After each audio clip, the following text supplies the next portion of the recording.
Hello and welcome to Enterprise Zone, the show that caters to small businesses, allowing them a platform to show us exactly what they're all about.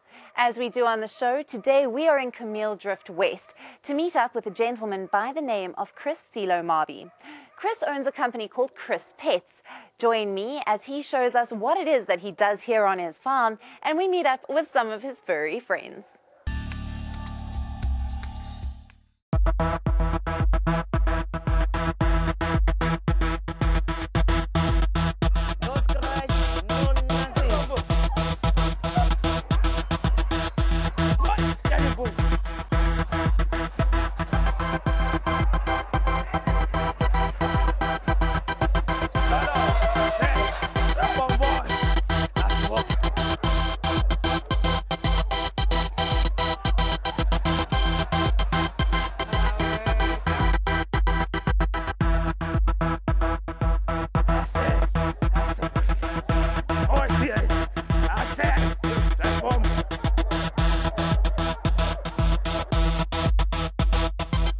Chris, it is wonderful to have you on the show.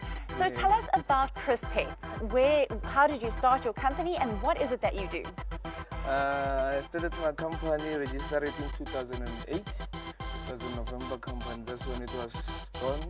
And in that moment of time, I was working for the South African Post Office.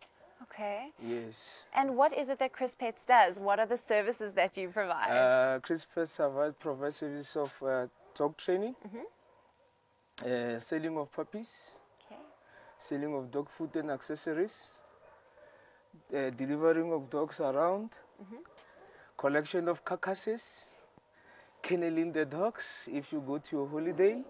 And some of my friends, if they're going to holiday, I can be able to go there and feed their pets while they're on their holidays. Okay, dog feeding services. Yes, dog feeding services as well is included there.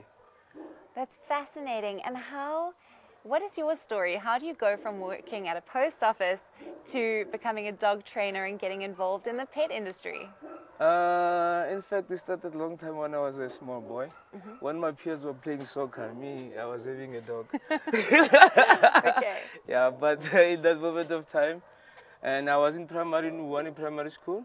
Then my grandfather was having a dog, was having like chickens, all of these things. We were like in a small space of townships, almost the townships houses in the old apartheid world. Yeah. The passion for most of the black people in that particular moment of time, they were having to have like goats, sheep, chickens. They were easy stuff because of you can cage them nicely. Yeah, one particular dog or two. So when I was growing up, I knew the dog by the name of Bull. It was a mixed breed of African and a little bit of a border collie. Okay. So, but it was a very nice dog with a good temperament. Yeah. Yeah. Then we grew up together. So that is everything started. Then. Was he meant to be a pet or was he meant to be a guard dog? No, in those days there was no such a thing of a pet or a guard dog because of maybe the places they didn't even have fence around. Okay. Yeah, so the dogs were just walking around. But that one, my grandma's father always put his dogs in his kennels. His birds in his kennels, his chickens in his kennels. We believe in feeding rather than to go and they can come and go and feed for themselves. I went to Ekangala when I was finishing standard 2. My mother got a house there at Ekangala. It was a rural place. So there was few sections. So there was never any activities there. No soccer, no nothing. So we were like new in a new place. So there was only one primary school, which is Lolisisa, and then one high school, comprehensive high school. So then we moved there, then I started there. So the only thing that we do is go to the field hunt with our dogs. So it was like a group of us, small children, having all of those different kind of dogs. So if your house have a dog, then we'll have another dog. Everybody will have dogs, then you take those dogs, go hunting. Then there were a few spectacular dogs that we couldn't afford, we couldn't have. Yeah. But some other people were having. I remember there was this police guy who was having this big dog. His name was Bomba. He was massive, was beautiful. What kind of dog was he? It was a German Shepherd, a huge one. Okay. So I think they retired him, but in that time I didn't understand because of I was in standard 3 or standard 4, but we wanted to take him to the field with him to see what he can do. Because of that, it's where you learn how this dog behaves, what is the rule of the dog.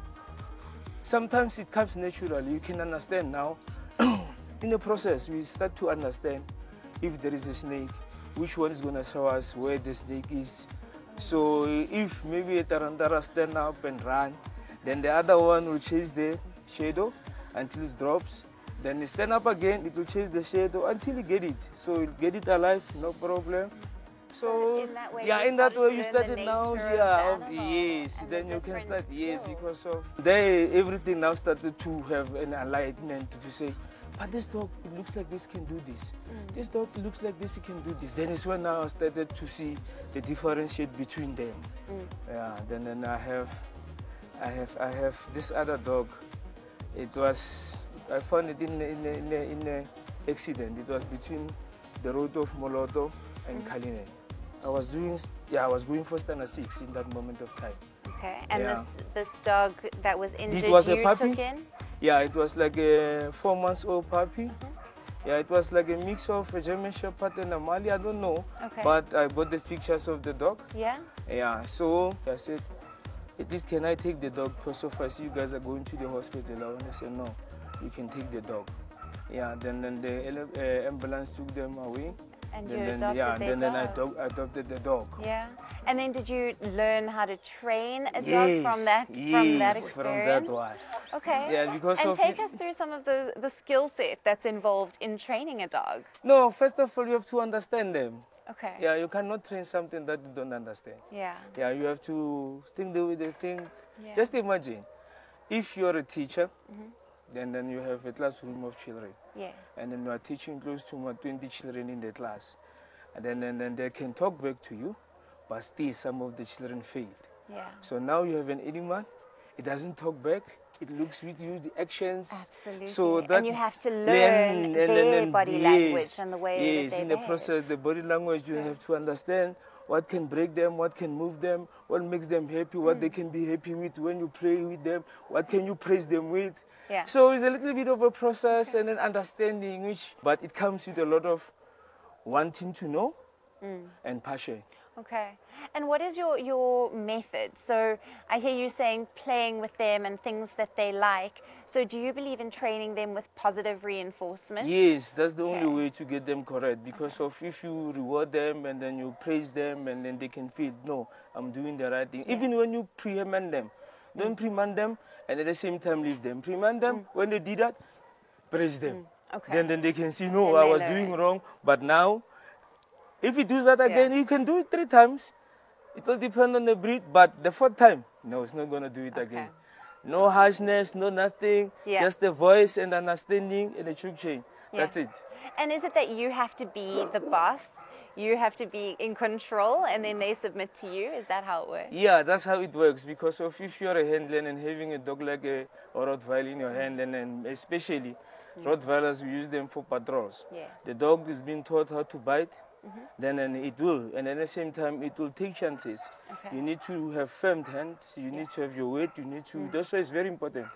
If you find guards and then the guards, they are working with the dogs, but they don't have the necessary skills, it's becoming a problem. They don't have the necessary understanding how to handle this. It's like when you're having an AK-47, but you don't know how to control it, You have to kill respect. everybody. Exactly, but you need to Absolutely, respect the understand animal. exactly what is it that you're having here, what is the expectation of this animal, and what is it that you want the animal to do for you. Okay. Yeah, it's like take and take. Absolutely. So this has definitely been a lifelong venture for you. So coming back to the business, how did you formalize what the services were that you wanted to offer, and how many people are involved in your business? In this moment of time, it's a black man-owned business. I've been doing this business with different kinds, and then I've been doing campaigns in the townships. Okay. Yeah, maybe organize the vets from the agricultural side, the students from University of Pretoria, then we can be able to do the campaign, vaccinate the dogs, do educational programs. That is how we started when I started to see all of these things. Because of all of these things, they wanted money. So in that moment of time, remember where I come from. But that is what makes me who I am today, which I'm proud of where I come from. So without that particular background, I don't think I'll be where I am in this moment of time.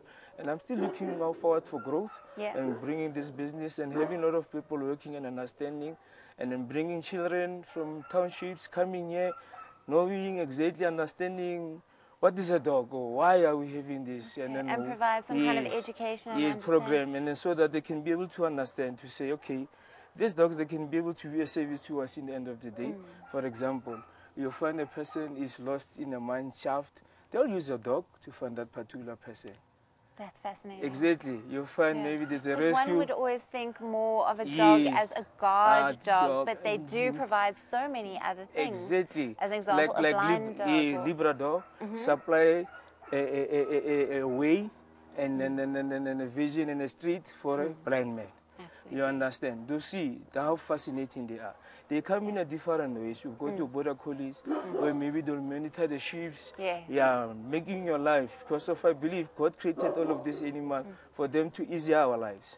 Yeah, absolutely. And there's always been a history between man and his best friend. Yes. So there has always been that relationship. And you're right, there are so many different services that these animals can provide to us. Yes.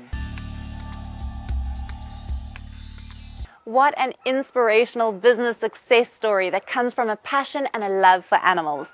Do stay tuned. We'll be back on the other side of this short ad break.